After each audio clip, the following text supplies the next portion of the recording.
নির্বাচনকে সামনে নিয়ে হচ্ছে। নির্বাচনের বহু প্রার্থী আপনাদের সামনে আসছে এবং আসবে, অনেক কথা বলবে। ভোট দিলে জান্নাতে যাবেন, না দিলে জাহান্নামে যাবেন, এমন কথাও বলবে।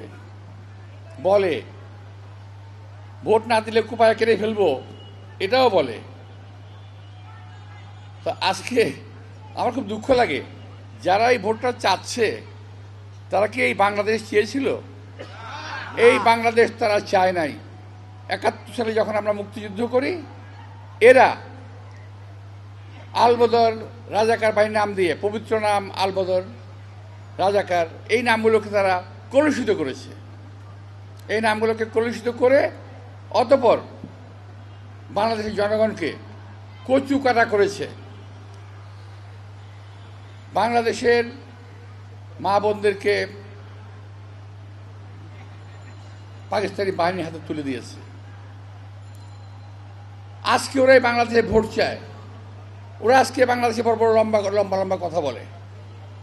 আমরা তো আসলে আওয়ামী লীগের মতো করতে পারবো না, তাই ওনারা খুব বেশি, ওনাদের গলার স্বর খুব বেশি উঁচা হয়ে গেছে। এই জন্য একটা খারাপ কথা বলতে হয় যে আসলে আপনাদের ওষুধ হলো আওয়ামী লীগ। ওদের কোনো ভদ্রলোকের সঙ্গে ওরা কাজ করতে পারবে না। আওয়ামী লীগ একটা অভদ্র দল, এরাও একটা অসভ্যের দল এবং ধর্ম বিকৃতকারী একটা দল। এরা মওদুদিবাদে বিশ্বাস করে, এরা ইসলামে বিশ্বাস করে না। এরা মুসলমান ধর্মে বিশ্বাস করে, যদিও মুসলমানের লেবাস আছে এদের। এই সমস্ত লোকগুলোর হাত থেকে দয়া করে বেঁচে থাকবেন।